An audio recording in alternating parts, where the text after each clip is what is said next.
Hey, what's up, my people? How you guys doing? Hope everybody is doing great. I just raced a Shamrock 10K this weekend, and here's this beautiful medal.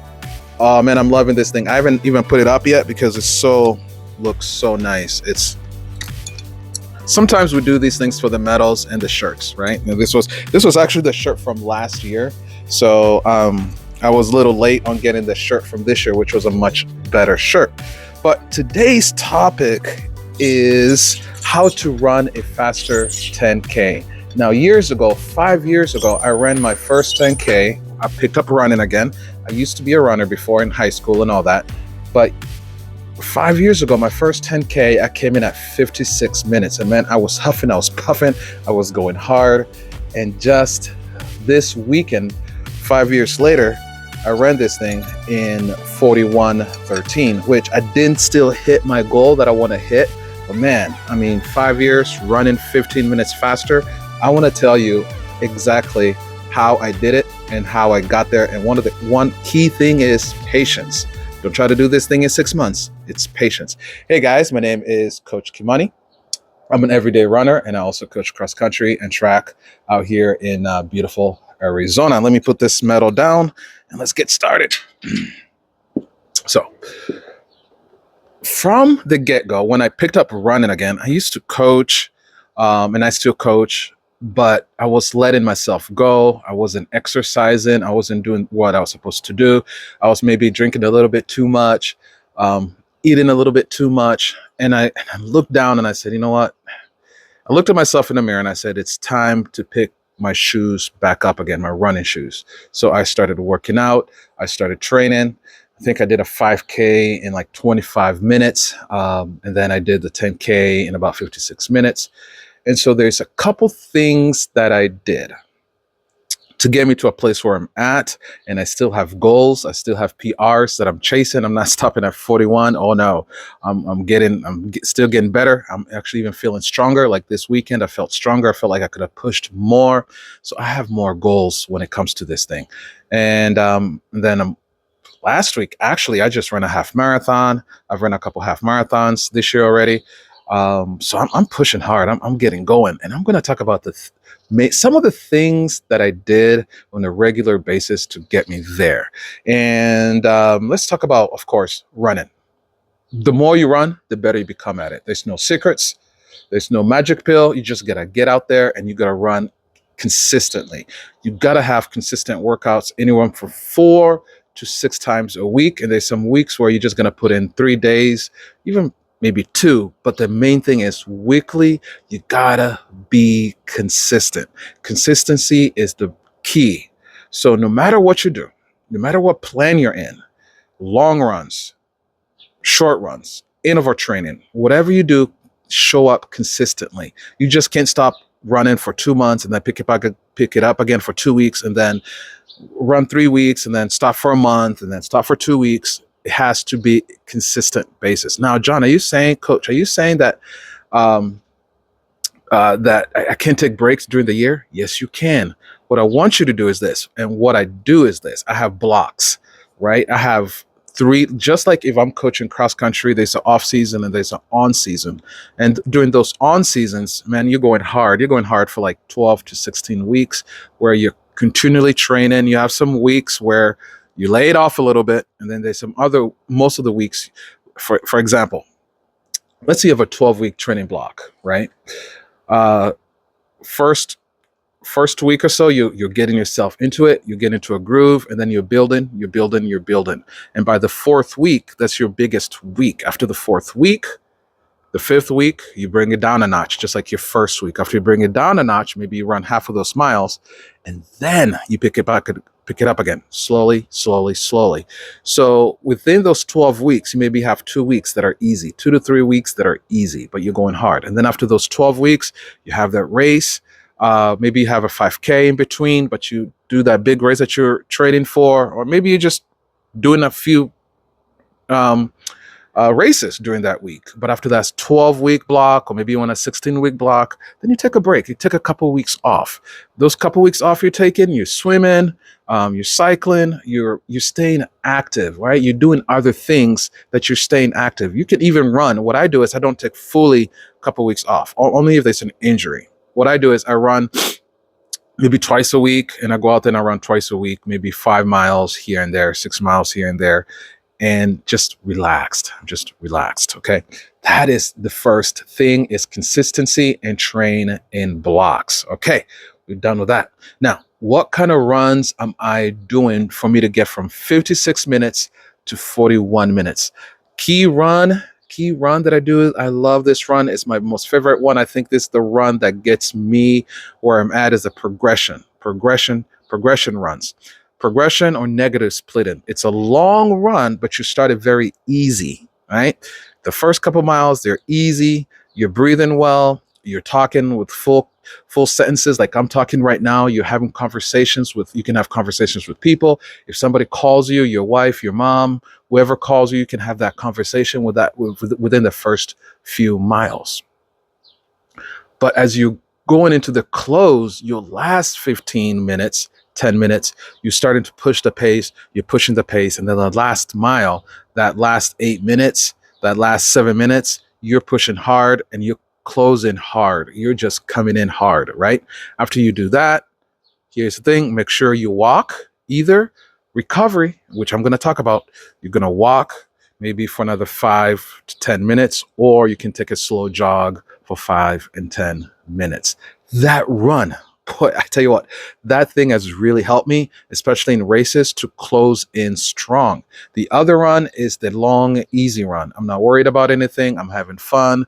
I'm watching the birds fly. I'm saying hello to my neighbors. I'm waving at every other car that comes by me. I can I can even stop and smell the roses. I can even walk a little bit and just, it's just an easy long run that's anywhere from an hour to 90 minutes, right? No pressure, not pushing it. This is just a good old fashioned aerobic build. You're building that aerobic engine. You need that one. That's a really important run. The other one is your threshold training, your intervals, right?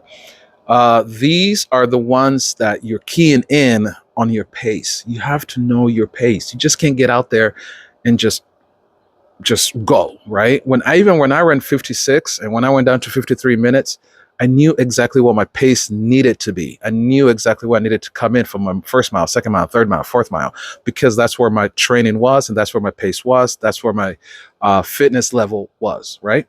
So interval training is really important. You want to do 400 meters repeats to build speed. Now, when you're building speed, okay,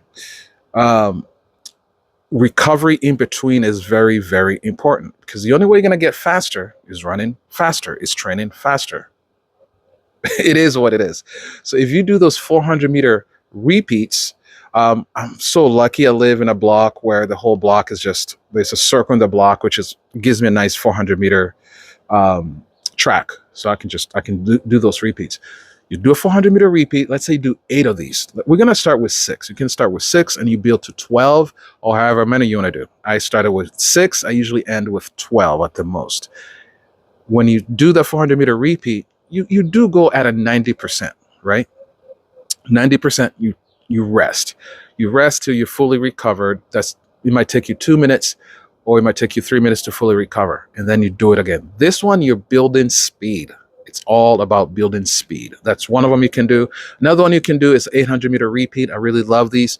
These are nice because you're also building speed, endurance at the same time, aerobic capabilities, aerobic engine. You're building these things. So the 800-meter repeat, it's really nice. This one you can do it 2 ways. You can either build speed with it, or you're just building that tempo, right, engine, where you can just run the 800 meters at a 70% to 75%, and then jog another 400 and repeat the same thing. You can do 4 to 6 of these, or you can do 8 of them, and you can do an 800-meter repeat, go 75% to 80%, and then fully stop for 2 minutes. Usually what I do is this, and I tell my students to do this: 800-meter repeat or 400-meter repeat. If it took you, let's say, 4 minutes to do your 800-meter repeat. That's a half a mile repeat. Rest 4 minutes. Okay, and then do it over again. You can do it that way. That is the best way, especially if you're a beginner, and all that. So you rest for a full 4 minutes, and then you do it over again. Or you can do the 800-meter repeat, however long it took you to do it. Let's say it even took you 3 minutes and 33 seconds, 3 minutes and 40 seconds. You jog for 3 minutes and 40 seconds, and then you do it over again. A slow jog, is actually kind of the same as resting, just stopping. But when you stop, you don't want to sit down. You're going to keep moving, walk, keep pacing around, because when you sit down, it's going to be hard to get back up and run. So you're doing these 400-meter repeats, 800-meter repeats, and you can even do the 1,000-meter repeats. Oh my gosh, I love these things. Now we're getting there. Okay, these are threshold training, right? The other ones you can do are even 1 mile repeats. 1 mile repeats are a little bit more complicated, but they're the same thing, just like a 400-meter repeat. You're going to run a full mile and rest, right? You're just going to run as hard as you can for that mile and rest. But these ones, you're not doing 6, 8 of them. You might do 3 of them, right? 3 mile repeats. So those are really, really important. The other run that I do each and every other week is threshold training, right? Not threshold training, I'm sorry, tempo runs. Tempo runs are at the pace that you can hold for about an hour. Okay. How fast can I go without stopping for an hour? It's uncomfortable. It's an uncomfortable pace. So I'm going to do this run for 20 to 25 minutes. So you can put that run in there every 2 weeks, every other week, you can put it in there. Okay. So these are some of those important runs that you're doing. Now here's the kicker. Here's a big one. When you're doing these long runs or progression runs, you want to choose courses where it's hilly. You want to do some hill work, right? So you're going to put in some hills in there, because when it comes to race day, you're going to face some hills. You don't know if you're going to face a hill or not. So you want to build confidence in running where there's some hills. Now, this is totally different than hill repeats. So hill running, when you choose a hilly course to run on a long run, you're just building that confidence that, hey, I see these hills when I do these long runs. So when I face a race that has hills, perfect, I'm ready for it. If I face a race that's just flat and fast, oh my God, even better, because I'm ready. I've built confidence in this thing. Now, hill repeats build strength. Now, this is where you're pushing. You're doing 10 hill repeats. You're going to pick a park where you see a big hill, and you're going to warm up. You're going to do a maybe 2 mile warm up, right? Stretch well, and then do these repeats. Run up the hill as fast as you can. Walk back. And I do these with my high schoolers and my junior hires. As fast as you can, walk back, fully recover, boom, and back. You're building strength. You're building your quads. You're building your calf muscles. You're building these muscles, and you're building strength, because you are going to need that. Strength and speed is what's going to get you there. So all these workouts I'm telling you about, you're building strength, speed, and endurance, aerobic engine. You're doing all these things together. And now it's impossible for you to probably do all those runs within that 1 week. So yeah, I do hills. I'm going to do hills. I'm going to do 400-meter repeats. I'm going to do 800-meter repeats. I'm going to do a mile. I'm going to do all these within a week. No, you're not. We're not professional runners. We're not elites, right? We are everyday people that have everyday jobs. So what I do is I break it into 2 weeks. So within this 2 weeks, I'm going to make sure that I hit all these workouts. I'm going to make sure that I hit a progression run, long run, easy run. I'm going to make sure I do a threshold, Vol 2 Max. Vol 2 Max is those speedies, right? I'm going to make sure within these 2 weeks, I'm going to, do some hill repeats, right? So I'm going to make sure I do these things within the 2 weeks. And if I don't catch it within the next 2 weeks, maybe within this month, within a 4 week, I'm going to do all these things to make sure all these things are in. But for my weekly, what I've done for the last 5 years, and it's the same training plan I would use for my students, is make sure that week I have that long run, easy run, I have that progression run, right?